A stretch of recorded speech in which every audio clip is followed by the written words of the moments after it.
Hey guys, Peter Liciaga here. Welcome to another Spotlight. We're talking about defining moments, talking about living strong. And let people know who you are. Name's Erick Tucker. From Elizabeth, New Jersey, 35 years old. Born and raised. Really born and raised, but I'm really a country boy, family. When you hear living strong, what comes to mind? I've always been a strong person. I've always been very strong-minded. You know, a lot of things I don't know, I made life really easy. Even going through things, I was just always a strong person. So when you said it, it really meant something. Like I am a strong person, and I've lived a very strong life. So that's what it really defines to me. You know, just throughout everything, I've just always maintained and just kept my composure. Right, wrong, whatever. I took what it was and found the strong way about it. So yeah, that's really it. If you had to point to one defining moment that changed the direction of your life, what happened and what did you learn from it? When I was released from prison and I came home, you know, I did some months in prison, really educated myself, took a program on nonviolent or anything, no cars. When I came home, I asked a friend that was there with me to steal cars, make money with me and everything. And I said, hey, I want to change my life. Mm-hmm. And I just need your help getting some interview attire, mm-hmm. a shirt, a tie, something. And he looked at me in my face and said, really? You better go grab your tools and let's get back out there. At that moment, I knew it just wasn't. Now, how old were you at this moment? At that time, I was 2021. 2021. So you had made a decision that you wanted to go out, get an interview, get a job, mm-hmm. and you wanted to get just the proper clothing where you had the right look.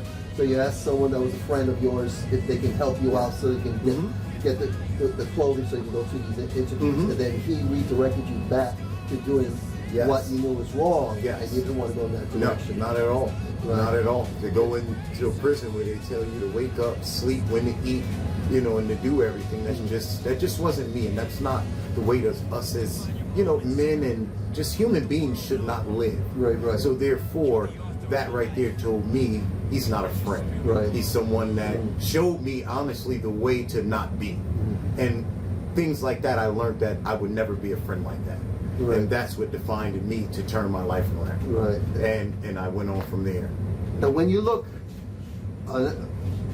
at your children, mm-hmm. and what do you hope each of them learn from watching your life, and as you live your life? What do you hope that they learn?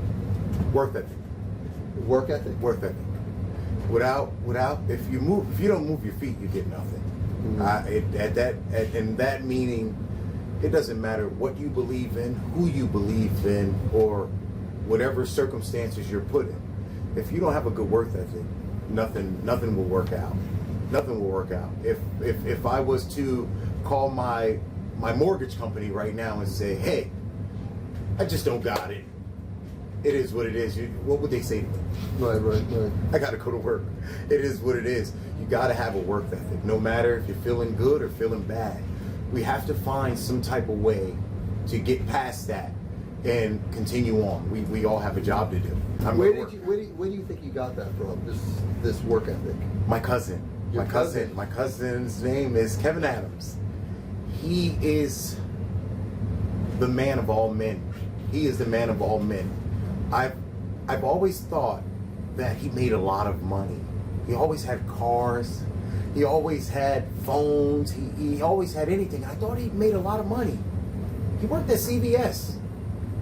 He worked at CVS as a shift supervisor. And at this time, we're talking about 2003, so I was about 13. He only was making $16 an hour.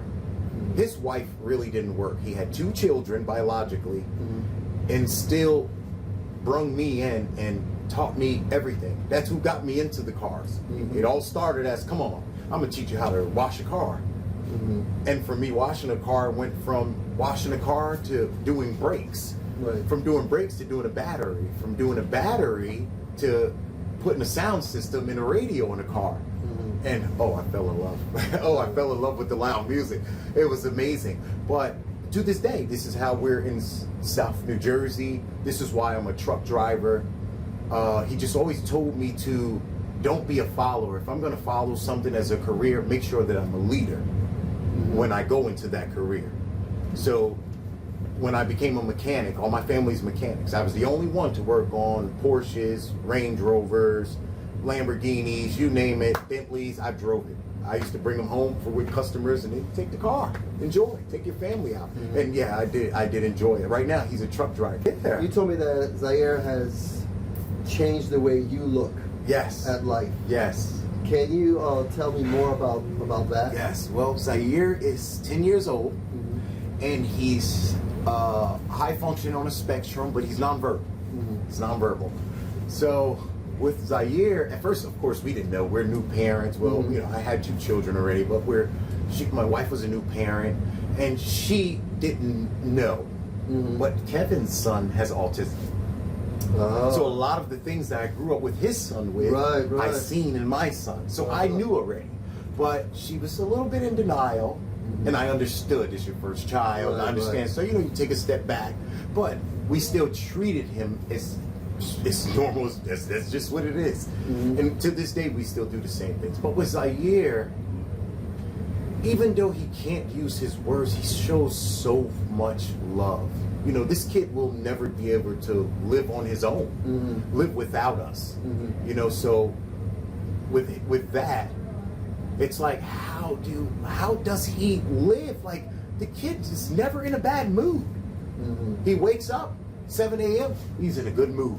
He grabs his phone, he has his tablet, he's in my face smiling, and it's like, dude, I just got in the house. But him being in a good mood puts me in a good mood. He just always treats me the same, like I have the worst day.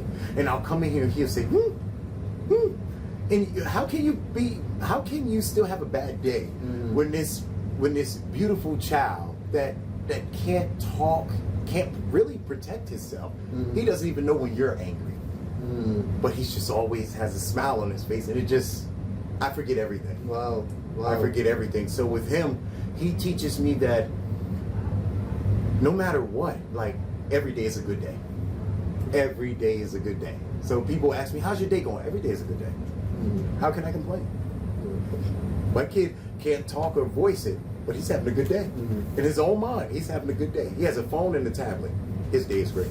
I love it. I love it. You also told me something that really stayed with me, and you said that without, and I'm talking about your wife now. Yes. Khadijah. Wow. Without Khadijah, none of your success would be possible. Wow. When I met Khadijah, I met her my best friend, which is her cousin, and we didn't know anything. And it's a funny story, but I'll tell you real quick. She asked me, we were talking and everything, and, you know, she was like, oh, yeah, you know, I've heard about you, never met you, cool. And she said, hey, do you mind taking me to work in the morning? And I said, sure, no problem. I'll take you before I got to go to work. I was actually living with Kevin, and she was just visiting her cousin, which lived across the street. And I missed taking her to work the next morning. I overslept. So when I came outside, I had a ticket on the window, and I texted her, I'm so sorry. She was already at work. So the next day, the following day, I said, hey, I owe you a trip to work. I'll take you. I woke up on time, took her to work. Well, we pulled up to Elizabeth High School. And I was 21 at this time. And when we pulled up, I said, oh my God, you have a job at the high school at a young age? That is so amazing. And she looked at me dead in my face and said, no, I have to go to summer school to get my high school diploma. And I said, really? You want to hear something funny? I had to go to summer school to get my high school diploma too. What are you going for? Oh, trigonometry. I said, wow. Well, I'm worse than you. I had to go for gym. Right? For gym. And we both laughed. And well, after that day, we kept in touch. And I was, you know, I just came home from prison and everything. And I was living with my cousin Kevin, and I was living in his attic on a couch. I had a couch, and I had nothing. I had 2 cars, a couple of dollars saved up, you know, because I'm staying with someone. You know, he's teaching me how to go about saving money and do the right thing and get my own apartment. And she didn't care. She didn't care. She liked me for me. No matter what it was. She didn't ask me for anything. Even me having 2 children before we started our relationship. She got my daughter off the pacifier, potty trained my daughter. To this day, my daughter calls her mom. Like, their relationship is unbreakable. Wow. Unbreakable. Wow. Nails done, hair's done, feet done. Wow. They do everything together. She teaches my daughter how to be a lady. Wow. How to be so loving. That's why when you ask me about my daughter, that's where she gets the loving from. You know, seeing less fortunate and just feel that she's compelled to help. Wow. Fantastic. Because me mentally and emotionally, I was broken down when I got with Dee, but she didn't know that. Right. But just sitting by my side because everybody else left or talked down on me, she did. Mentioned a lot about boxing and your passion for boxing. What is it about boxing that it taught you about life that has nothing to do with throwing a punch? No. What is it about boxing? Oh, boxing, it's like when you go in that ring, you have to fight, right? But no matter how anybody feels outside of that ring, right? It's entertainment, yes, but it doesn't matter what anybody feels or what anybody says. Your job is to win. No matter if you knock him out, no matter if you beat him on points, no matter if he does something gets disqualified, you're there to win. And that's what we're here in life, and as a father, that's what I have to teach my children. No matter what, we have to win. My plan B is to always make my plan A work.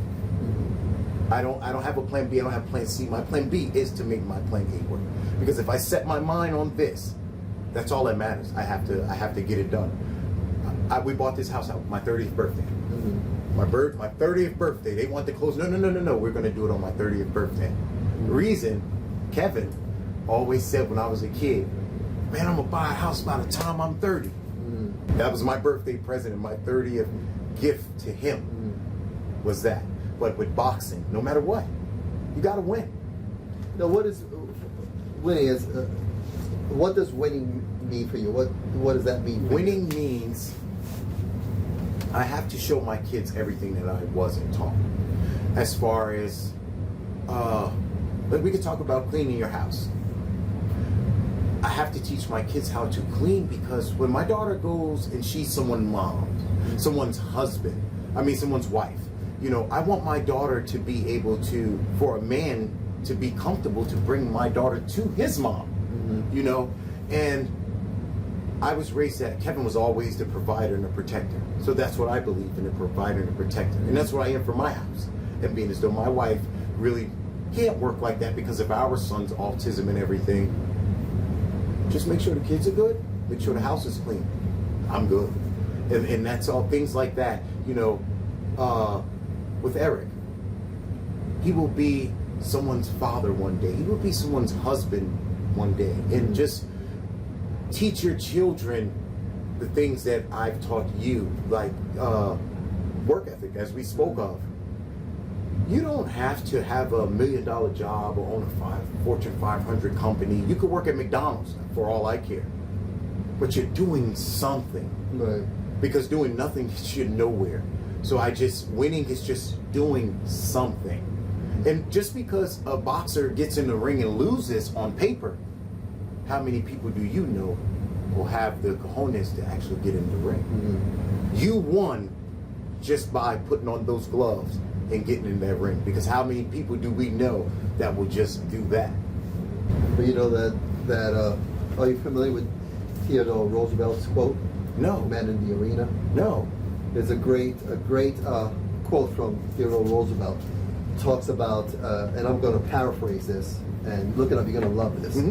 And so the only way to win in life, winning in life is just staying in motion for me. Yes. Like it sounds like staying in motion, never stopping but keep going. One step in front of the other. And the only way to accomplish anything, you have to be in it. Yes. So in the arena. Yes. 20 years from now.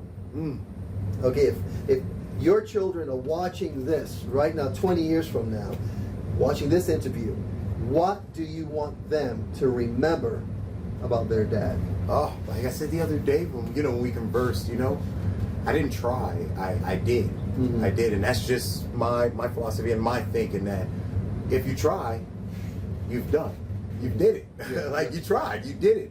So that's just what it is. I didn't try it. I did it. If someone were watching this right now, they're watching it right now, if they feel like their past has already written the rest of their life off, that's the end of their story because of their past, what would you say to them? It's not. It's not. There will never be. I've learned throughout my trials and tribulations, and even as a child, even coming up as a teenager, dealing with the cars and everything, there's ways to make money and everything. People have yard sales. Why are they doing it? Make money. Finish the sentence. Living strong means Everything. Brother, thank you so much. Absolutely. Man, I appreciate it. Yeah, it's time to rise. Feel the fire deep inside. Stand tall, let's ignite, let's ignite.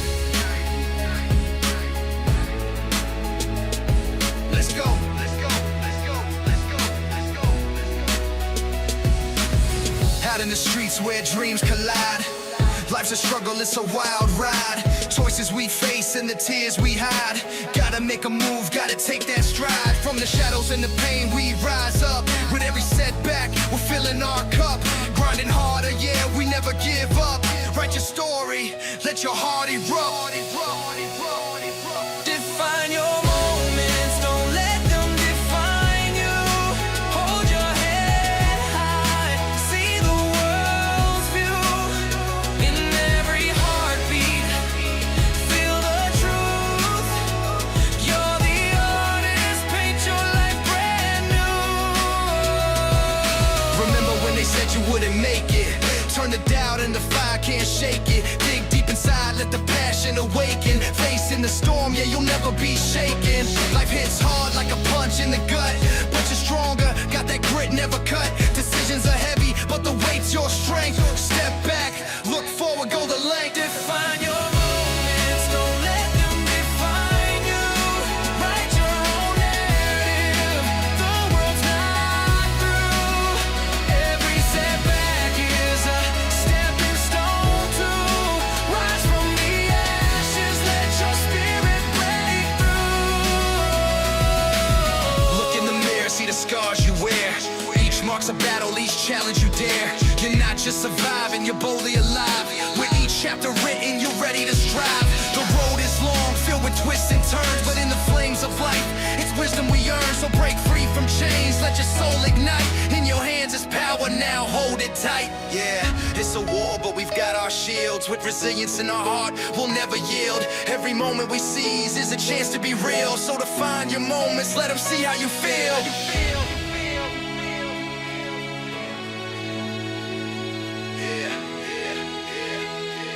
Define your moments, let them see how you feel. Define your moments, don't let them define you. Hold your head high, see the world's view. In every heartbeat, feel the truth. You're the artist, paint your life brand new. Define your moments, write it in the stars. With fire in your heart, you'll heal all scars. This anthem's for the dreamers, the fighters, the bold. Embrace who you are, let your story unfold. Yeah. Define your moments, let the world know you're the author of your life. Let your spirit glow.